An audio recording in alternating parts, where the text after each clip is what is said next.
And now for an introduction to Professor Bartle, who is actually, as we say, the father of MMOs, and as far as I know, the most famous of the MMOs is World of Warcraft.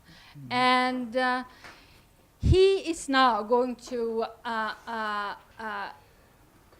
grace us with a very funny and a very interesting and a very important talk about human rights in gaming.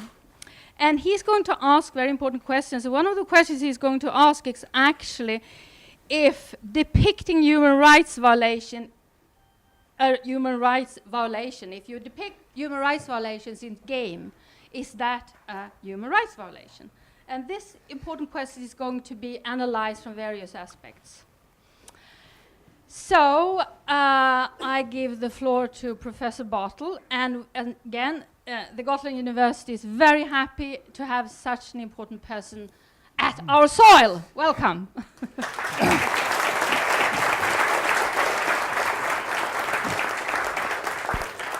Right, okay, well, there are more people sitting down on the floor than usually attend my lectures back in England. If I'd have known it was going to be this busy, I would have charged tickets. Okay, so I'm going to be talking today about virtual human rights. This is like a 2-hour long talk. Actually, it's more like a 3-hour long talk that I'm going to rush through when I get to the end and realise I've only got a few minutes left. Computer games and human rights, because that's what I was asked to talk about, and I'll talk about computer games and any other subject. Naval architecture, forensic science, football. But these aren't two subjects that are normally discussed together, not very often. That doesn't mean that they shouldn't be discussed together. It just means that they aren't very often. The connection is as yet underexploited. So, sorry, that can't be mine, I switched it off. So, talking about human rights and computer games isn't like crazy, but it's something that doesn't happen very often, so let's start looking at it, because that way you can have projects to do. I'm going to pose a lot of questions in this talk, but not give many answers.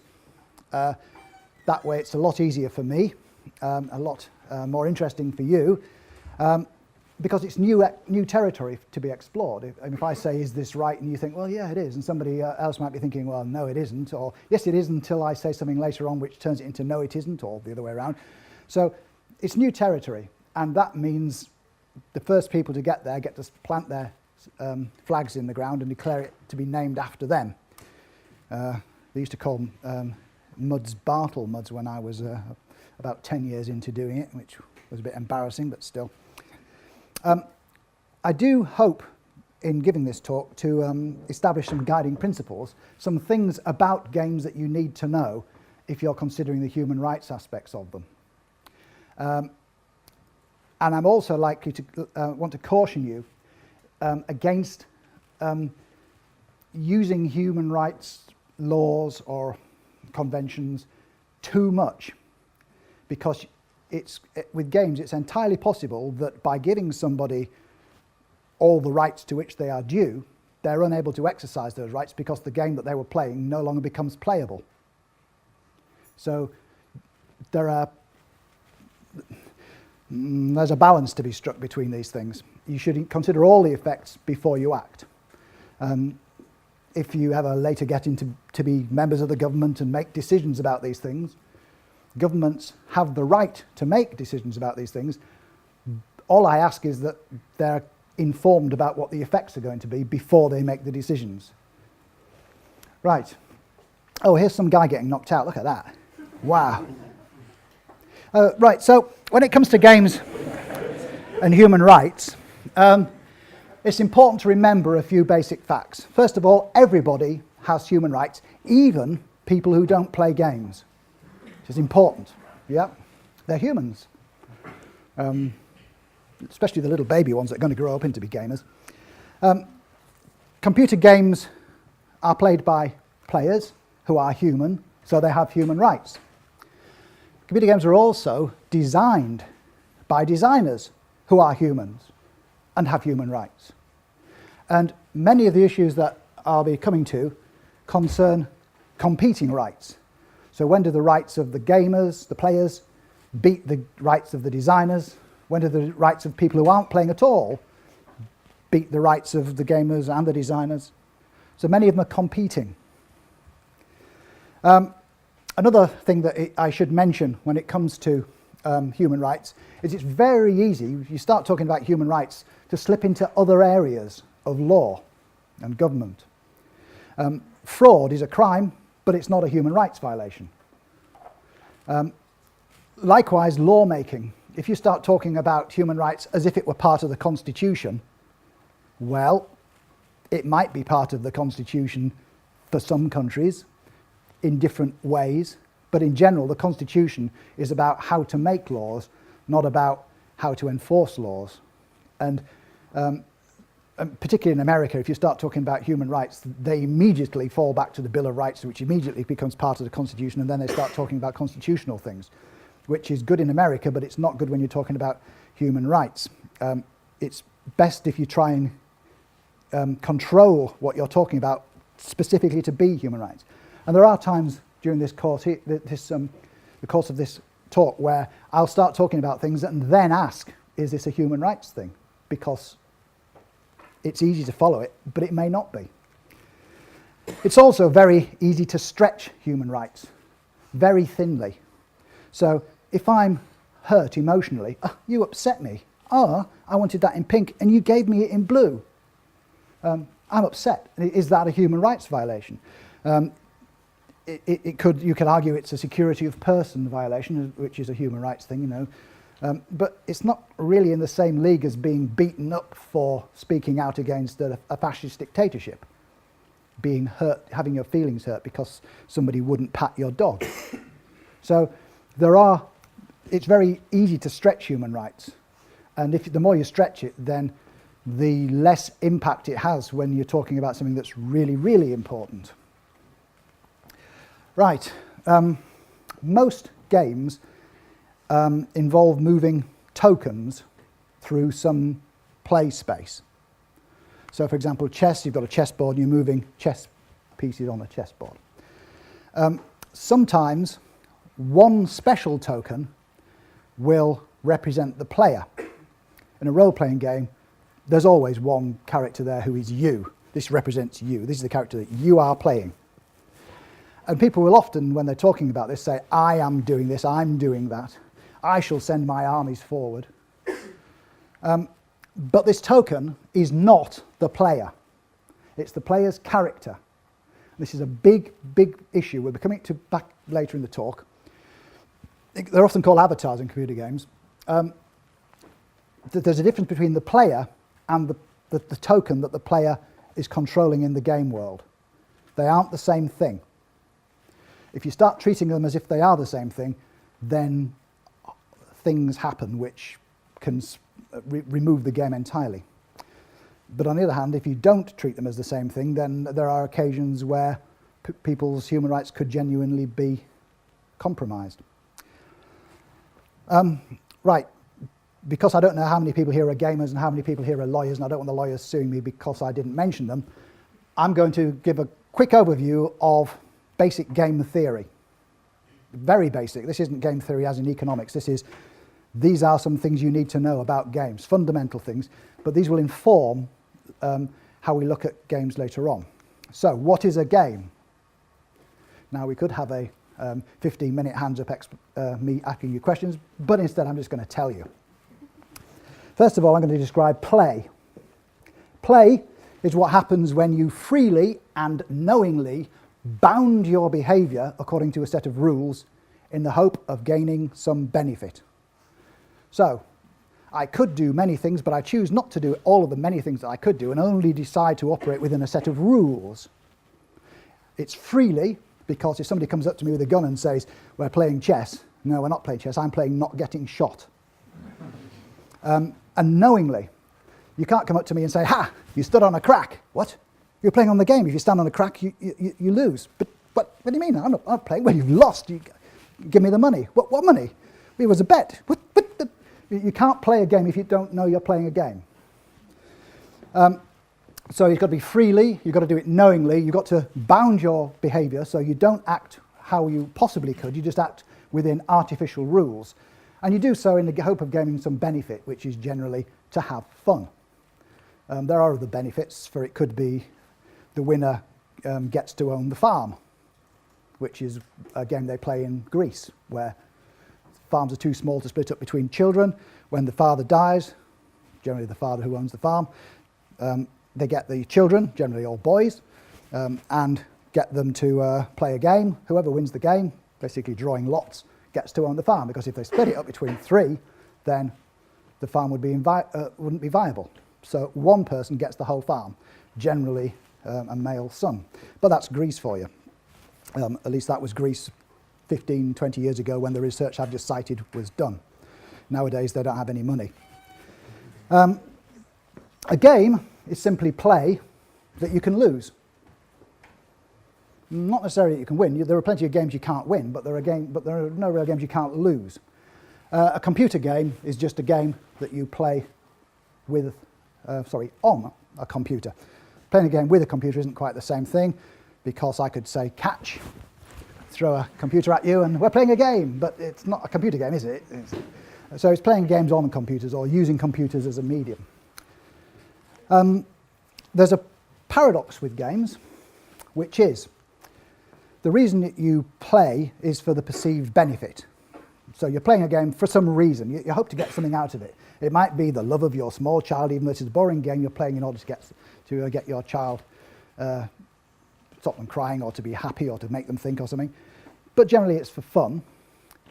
But to gain this benefit, you have to give up some freedom to act. So you're following the rules. So if we were playing chess, then there's nothing in the physical world that stops me from picking up my queen as white, taking your king the first move and saying, ha, I won. Physically, that's possible. It's even within the laws of the country. There's no law that says you can't do that in chess and you'll be locked up for doing it. It's just within the game context, if I do that, you're not going to play, so it's not going to be fun. It's only fun if the players agree to bound their behaviour in the same way. But once they do agree to do that, then they get this benefit. They get the fun, the intellectual stimulation, the thought that they might beat somebody who's quite good at them, better than them, or whatever that they're doing. They get some fun from playing chess. So only by agreeing not to do some of the many things that they could do they gain the ability to do something which ordinarily they couldn't do. So they give up some freedoms in order to get other freedoms. So by restricting the rules, you get more freedom. So restriction and freedom. And that's the big paradox here. Because if you crush it too much, if you make the rules too hard, then there's no game. It has to be just the right amount. So with no rules, there's no game. The more rules you add, the better the game, until you get to a sweet spot where you've got a really good game. But then if you add too many rules, then it stops being a game and starts becoming a novel, just running on rails. We call this, game scholars call this the magic circle, which is when all the people are playing are bounding their behaviour according to the same set of rules. They're existing in a space called the magic circle. It's from a book by a Dutch guy called Huizinga, which he wrote in the 1930s, but doesn't actually exist until the 1950s when it was translated into English, which gave it existence. They call this the magic circle. What it provides is a context, which psychologists call a frame. A frame is it's a set of permissions to think about something differently to what you would do. So long as you follow the rules, then if you follow the rules, you can do this. So if I follow the rules of chess, then I can, at the end, well, I can probably shake your hands and congratulate you for having beaten me, or I could give my victory dance. But you follow the rules, and giving a victory dance normally wouldn't make any sense, but it does in this context. There's a game called the Darkroom Sex Game. This is a game that is played on the Wii, and it's got no graphics. So it's a game with no graphics. You got your controller and you got that, and it goes, ugh. And the other player goes, all right, it's a rhythm game. And you try to get it together until they both synchronize, and then, whoa, then darkroom sex, you see. Now, most people kind of get embarrassed. But because it's a game, that gives them permission to play. Because other people watching them, they're just playing a game, and that's all right for them to do that. But the notion of this game is a bit different. Because I start playing, and you start playing, hold on. We both got male voices there. Well, hey, that's all right, doesn't matter. I'm up to it. It's only a game. I'm going to win this. Yeah! But then you try again. Now, there's some people who would draw the line at that. I'm not going to play against a sheep, man. It's a male sheep, female sheep. Well, I don't care. But other people, hey, it's just a game. But if you went, and then it was a child's voice, nobody would play. Game or no game, well, just a moment, that's kind of overstepped a line. That's something I'll be mentioning later. But games generally come with a set of permissions which allow you to do things you wouldn't normally do. And many leisure activities do this. So if I say something horrible about some particular race, then I get castigated. But if I'm on a stage playing a character and the character says the exact same words, then the player, the actor, doesn't get castigated. The person who wrote the play could possibly get told off if it didn't make some sense and people went outside and started burning Danes or something.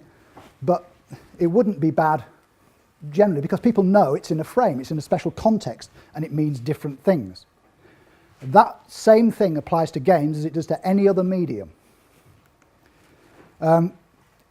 If you think about it, the magic circle doesn't actually exist. There's no physical thing called a magic circle. And you say, in here, you're allowed to beat people with hockey sticks. Out here, you're not allowed to beat people with hockey sticks. Because actually in here, if you beat people with hockey sticks and break their bones, that's kind of not allowed. So it's not a physical space, it's a sense. People play a game. I will trust that you are following the same rules as me. While I am doing that, I at least believe I am playing a game. You may not. You may be completely oblivious, but if I think you're there, then I believe the magic circle exists, and I want it to exist because the more I want it to exist, the more that I can treat the game world as if it were real, and then the benefits that I get from it are stronger. This is a situation the game scholar Jesper Juul, who for years everybody called Jesper Juul, he called it half real. Because it's not real, but people want it to be so much that they behave as if it were real. Like when you're reading a book, you know that actually Gandalf isn't really there. But you want him to be there so much that, okay, I'll just will myself to suspend my disbelief here and behave as though he were there. So that when he does fall down and meets the Balrog, you can be upset about it more than if you think, well, it's just a story anyway, it's just words on a page. If I was Sam, I would have pushed Frodo down that. So players will tolerate some degree of reality intruding into their game because they're resistant to it. So if I'm playing a game and somebody comes along and asks me a question and I can answer it, then I can snap back into being a game. But as I was mentioning with the darkroom sex game, sometimes reality intrudes too much because suddenly when it stops being a game about healthy adult activities with comical characters and starts becoming one with, oh, just a moment, no, that's not right, then that's broken the magic circle. I'm no longer willing to suspend my disbelief anymore. So too much reality will burst the magic circle. People who aren't playing by the rules, they will burst it because as soon as it's obvious that I'm playing by the rules and you're not, then the game's over as far as I'm concerned. And people playing by rules, but they're not the same as your rules. So I think I'm playing a game, you're playing a different game, and when I find out that we're playing by different rules, then there's a negotiation between us, but if we don't come to an agreement, it's game over. So this is what it kind of looks like. This is the magic circle, and this is reality. And you can poke a balloon a bit with a dart and nothing happens, but at some point you poke it too much and it bursts. And if you go on the internet and look for images of balloons being burst by darts, you'll find that somewhere. That's for people who are watching this pixelated out. Right, so I've given you a crash course on what you need to know about games from the point of view of how human rights will be affected by them. Now, if we're talking about human rights in games, it's great to talk about human rights because, you know, that shows that you're caring. But which human rights? Some games ask questions about, games ask questions about some human rights more than they ask about others. Likewise, when you're talking about computer games, hey, computer games are cool. Yeah, that's why you're all cool. That's why I'm cool. But some types of games raise more human rights issues than other types of games. You're not going to get as many human rights issues out of Tetris as you are out of Medal of Honor 2. So there are different games. Games are all different. Human rights laws are different as well. And the interrelationship between them isn't just all games, all human rights. Some of them are preferred over others. Right. When it comes to human rights, you can regard games as being placed in tiers. That's a wedding cake. There's a number of games here, and that's the number of human rights issues that they raise.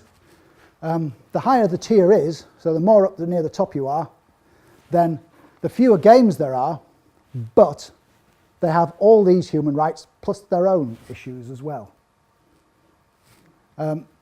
So the closer to the top you get, you've got all these human rights. It's not that when you get up here, some of these issues don't count. These all count, and these, and these, and these. So at the very top, some games have all the issues with human rights, and that's where most of the action is in human rights law. Not that there is much action, but that's where it mostly is. These are what the various tiers concern. The first tier, the bottom tier, is the rights of non-players. So can I play a game that it offends you in some way that I play it? Can I play a game which, if I'm playing it and you're not involved, it somehow affects your human rights? Single-player games. Can I do things in games which breach human rights? Were they to be real? They're not real. But if I'm playing a game and there's beggars and I keep getting pestered and I kill one of the beggars and I get experience points, suddenly I'm a beggar hunting machine. And I'm going to go out and seek those because, hey, experience points are experience points. But is that somehow a problem because I'm playing a game here which is killing innocent people who haven't done anything except bug my character? Multiplayer games. What if I'm playing a multiplayer game and it's like a first-person shooter and I shoot all the black characters first? Hey, they don't have to be played by black characters. If you're black in real life, you could be playing a white character. But I'm just happen to be, I'm role-playing a racist. Now, should that be allowed? Should it not be allowed? Depends on the context, perhaps. Well, these are questions we'll be asking. Massively multiplayer games, my area. Can I campaign for a political party? Nobody's playing these games. No one's watching the television, watching my expensive adverts. They're all in the games. So I should be able to send my army of volunteers into the games and tell them all to vote for my party. So here I am playing this game. I'm a Viking. I'm getting off the ship. I'm just about to charge up to the land to shake hands with the local population. And somebody comes out and says, vote for me. I will give you free milk. Well, come on. You've sort of spoiled my game here. Hey, I've got freedom of speech. I can say what I like in your game. But can they? Or should they be able to? And then we've got some futuristic possibilities. For example, if non-player characters are intelligent, because you've written an artificial intelligence program, or not you, but somebody 500 years from now, or 1,000 years, or 10,000 years, take as many years as you've got all the future. If somebody writes a game and it's got artificially intelligent characters, can you switch the game off? Because then you just killed every character. But hey, they wouldn't have existed if it weren't for the game. But then maybe we're living in a game and God's got his hand on the control switch and bang, Well, if you think it's okay to switch your world off, maybe I'll switch yours. So these are the areas. And whenever you see a list like this as a student, your heart sinks because you just know that what's going to happen is there's going to be slide after slide on each one of these topics in order. And sure enough, that's what's going to happen. Oh, this is The Sims. What's happened is a guy's built a house. You probably can't see it. It was just a very small house. A couple walked in, and then he took the wall away and the door away and put a wall there. So now there's a people here, and there's a fireplace, and there's a chair, and no exit. And there's a painting on the wall of a clown to make a clown appear and wander around distressed. This guy here wants to go to the toilet, but there's no toilet. So he's going to wet himself. And later on, he sets fire to the house, and he burns to death. But his wife doesn't burn to death quite so quickly because she stands in his wee, and she's safe until it evaporates. So yeah, that's just a bit out of The Sims there. Now, let's start with the rights of non-players, people who are playing games who, they're fine, but what about the rights of the people who aren't playing the games? What rights do they have? The first way in which non-players are affected by, their human rights are affected by games concerns the issue of consent. For example, let's have a computer game in which the computer would generate a secret random word, one for you, one for me. So you maybe get the word tree, and you maybe get the word leaf. And the idea is that we're going to talk to each other, and I'm going to try to get you to say the word that is my secret, but I don't want to say the word that's your secret, which I don't know. So we've got a game there. And we're talking about things. What do you call those talk things with leaves on them? Leaves, did you say? Yes, I did say leaves. Why leaves? Why not just one of them? You mean leaf? Ha! So you can imagine a game there. Like a parlour game, the sort of game you play in a bus or in a traffic jam. That's not too bad. What if the game is exactly the same as that game, except that you go up to a complete stranger and attempt to get a complete stranger to say the word on your card?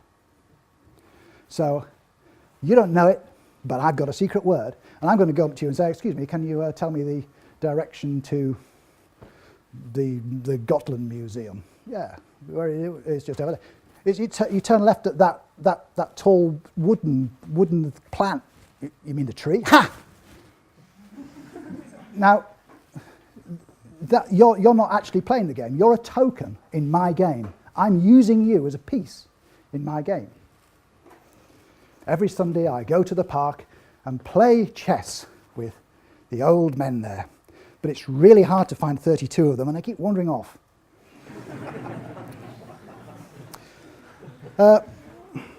So using people as tokens.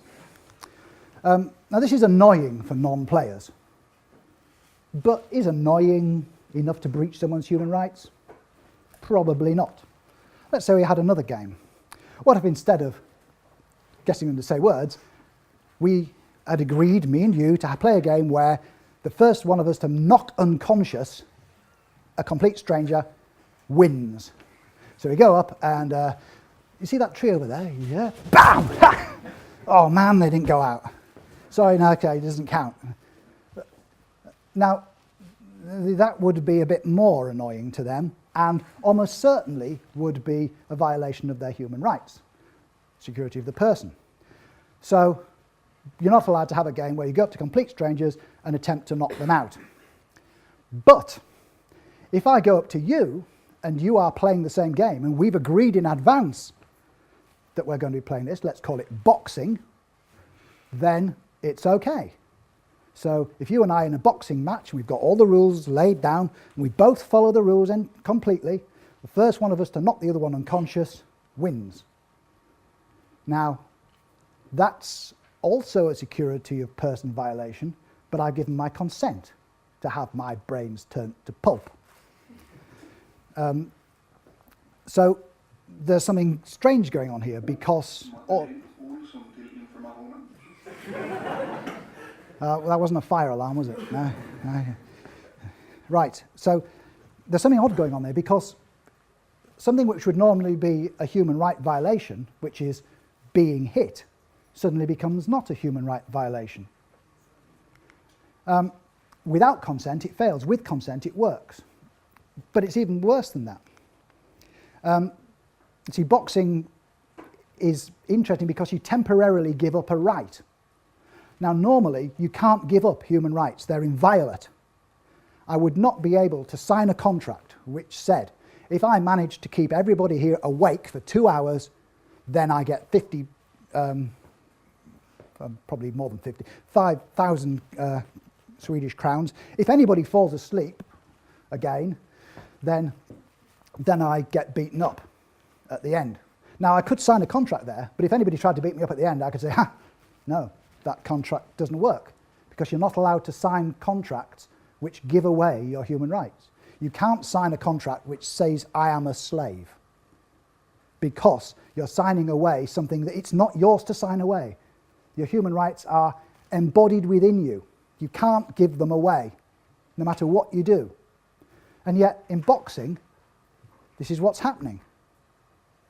So if I were somebody who was, say, from a third world country, and I came fleeing to a Western country and I wanted a job, and they say, yeah, I'll give you a job. You can do whatever you like. I'll pay you twice the minimum wage, except every day I get to beat you up for half an hour. Now, you wouldn't be allowed that. That would be not allowed. Even if I'm willing to get beaten up for half an hour, because back home I get beaten up for an hour. Even if I'm willing for that to happen, I can't do that, because I'm signing away something that's not mine to sign away, human right. But in boxing, I'm allowed to do that. It's as if being a game allows you to do things which even ordinary laws prevent you from doing, which is very strange. Is it a general principle that people can opt to waive their human rights as part of a game? Well, it may be that you could say yes, so long as you can at any point stop playing the game. If I say, look, okay, I've stopped playing the game now, you can't hit me anymore in a boxing game, boxing match, then they can't hit me anymore. And if they do hit me, there are consequences. There are some games you can't do this with, like Russian roulette, because you can't stop, well, you can stop playing Russian roulette if nobody has won, but you can't if someone's lost. Okay, he's stopped playing now. Yeah. So there are some games where you might want the other people to protect you from yourself. But is it a general principle that people who are who aren't playing can say a game is not allowed because of what's going on? Should they be allowed to protect you from yourself? So that's the question. I'm not giving you any answers. That's for you to think about. Imagine a game in which you played a man stalking and raping a woman. Not a very pleasant game, but imagine it. Would such a game breach the human rights of women or of anybody else? Could a woman say, I must not have that game played because that would breach my human rights? Well, they could say you must not have that game played because it's odious, because it breaches all kinds of laws, but we're not talking about laws, equality laws or anything, we're talking about human rights. Does the existence of such a game does it breach any human rights? And it's actually very difficult to think of what human rights might be breached by it, because no one's actually being raped. Just like if you're watching a movie and somebody gets raped in it, no one's actually getting raped in the movie. It's just actors. This isn't even an actor. It's two sets of pixels. The rapist character may be male, but the rapist, the person playing it could be female. So you can't say this is a game which makes men rape women, because you can't even guarantee that it's not two women playing, or a woman playing as the rapist and a man playing as the victim. You can't say any of that because it's all to do with characters. You'd allow a film about it, you'd allow a book about it, you'd allow a stage play about it. Yes, with all kinds of provisions so that children under age of 18 can't see it and so on, but it would be allowed. Why wouldn't a game be allowed? It's not going to turn people into rapists. Why do we know it's not going to turn people into rapists? Because such game exists as a genre in Japan, and the guys who play it don't go out raping people. It's certainly not a break of human rights, but it could be ethically and from a moral I'm not trying to defend them. Oh yeah, but that's not the point. No? The point is, does it breach human rights? It could be that it breaches human rights, but it's very hard to find out whether it would or not. That's the point. Things which are obviously not a good idea, nevertheless, it could be very difficult to prove them as being human rights issues.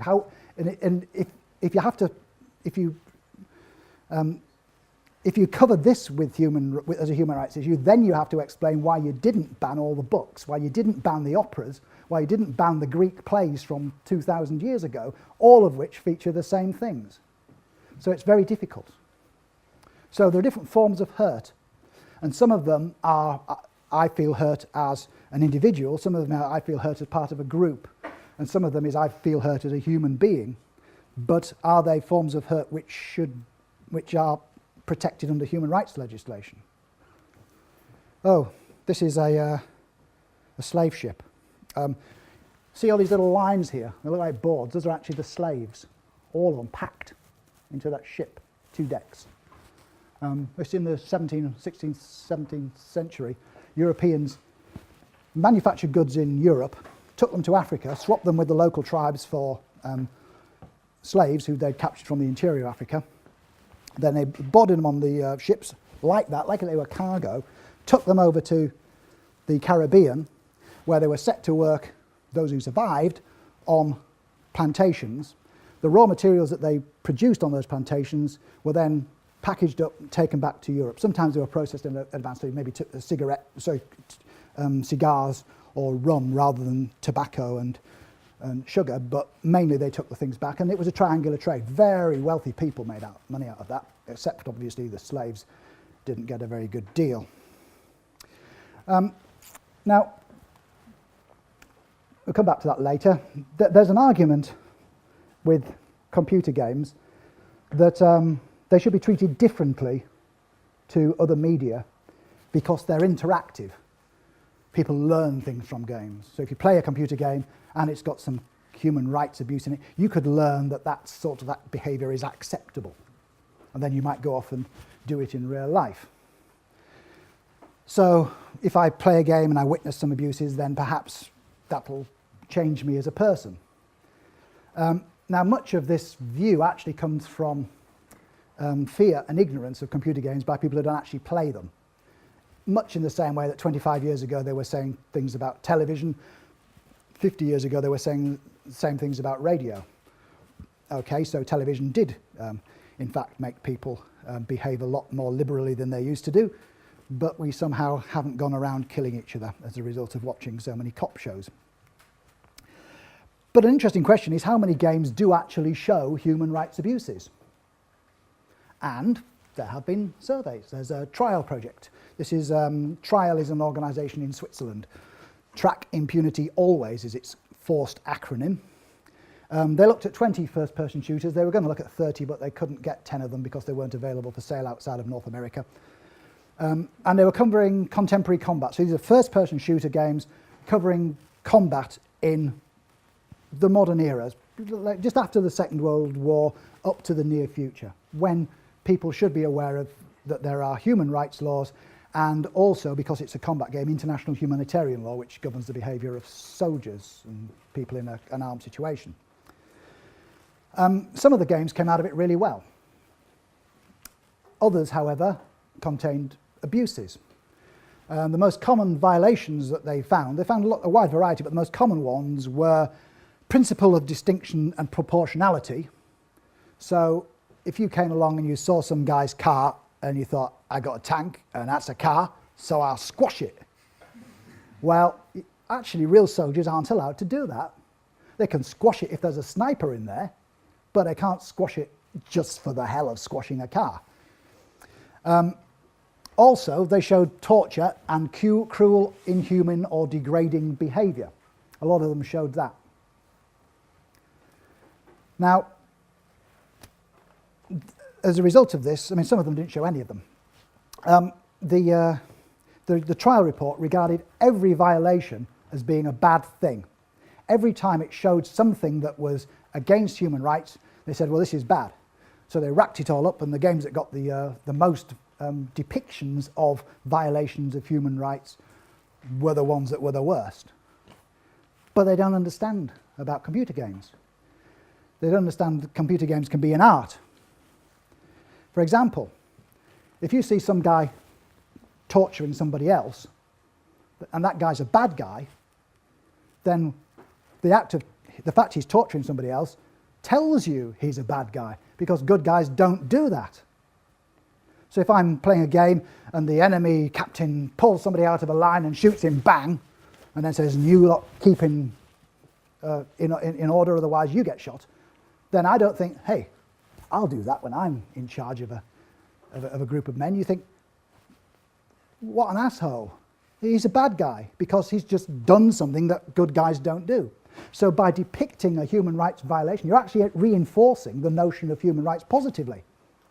But the trial report didn't regard it as that. It regarded it as any depiction of a human rights violation was, by definition, not a good thing. But it can be a good thing. It depends on the context. Context is very important. In fact, if you didn't know that torture was a bad thing, you could learn it this way.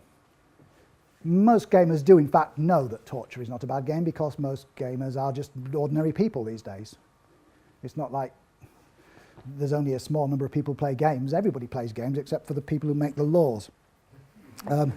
So you could learn this if you were ignorant of the fact. When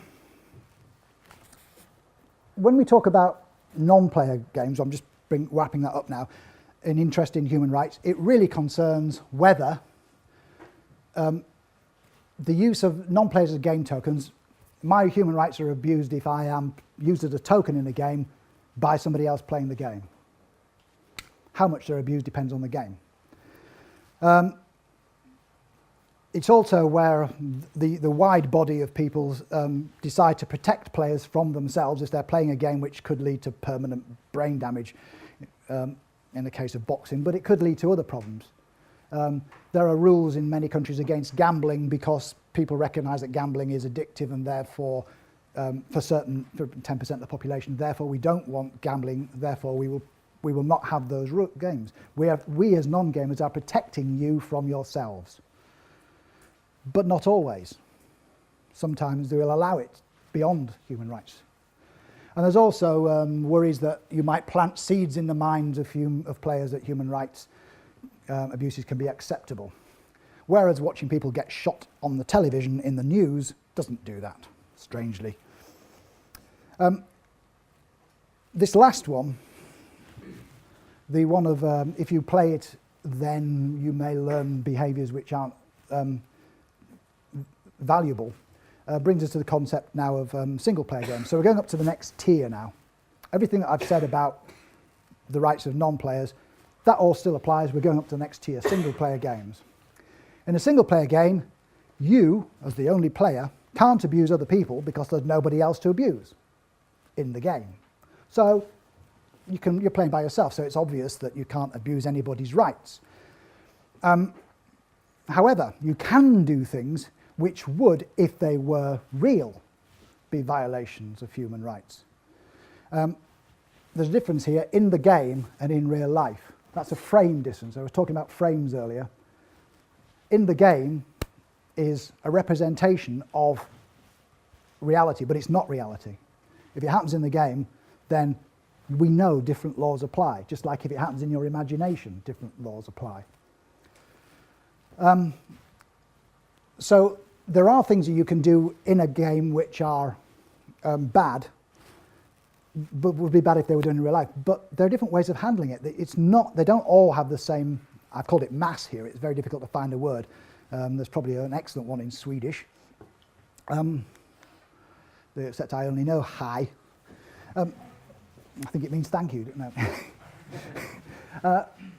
So these are the various ways you can depict human rights violations in a game. First of all, there are things you can see but can't prevent. So I'm playing a game and there's a cut scene, and in that cut scene the bad guy takes somebody out and chops their head off. I can't do anything about that, that just happens. So as a player, I'm merely an observer, like as if I was watching Spartacus on television.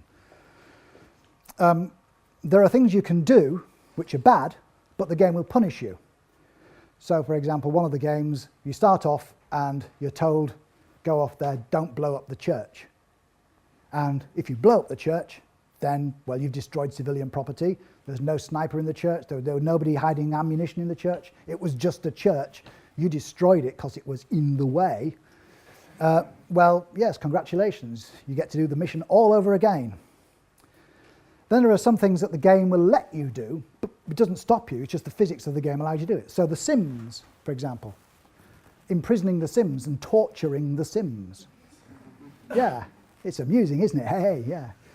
Except if you were practicing that so that when you were going to use it on someone else, but of course you weren't going to do that because it's the Sims, and that lots of people play lots of women play the Sims. It can't be bad. So but even a game like the Sims, if it lets you do something bad, aren't the designers somehow culpable? They could have stopped you from removing the doors. They could stop you from taking the ladder out of the swimming pool. There's all sorts of things they could stop you, but they don't. They just let you do it. Then there are things which reward you. So not only does the game allow you to behave in a bad way, it rewards you. So it gives you experience points for... every time I use my knife, it increases the chances of adding to my dexterity. Therefore, I shall knife passers-by and grind my way up until I'm really good at using knives, and then I'll start taking on people who've got knives to fight me back. So I'll just go out in a game. Hey, it's just a game, no one's really getting knifed. But nevertheless, is that something the game's actually encouraging you to do? And then there are things which the game requires you to do. Oblivion, that's a single-player game, role-playing game. At one point, you get turned into a vampire. Very hard not to get turned into a vampire. And then in order to survive in the game as a vampire, you've got to go and sup the blood of sleeping beggars. And it's required. You know, if you don't do it, then the game's unplayable. So you have to go out there and sup the blood of these sleeping beggars.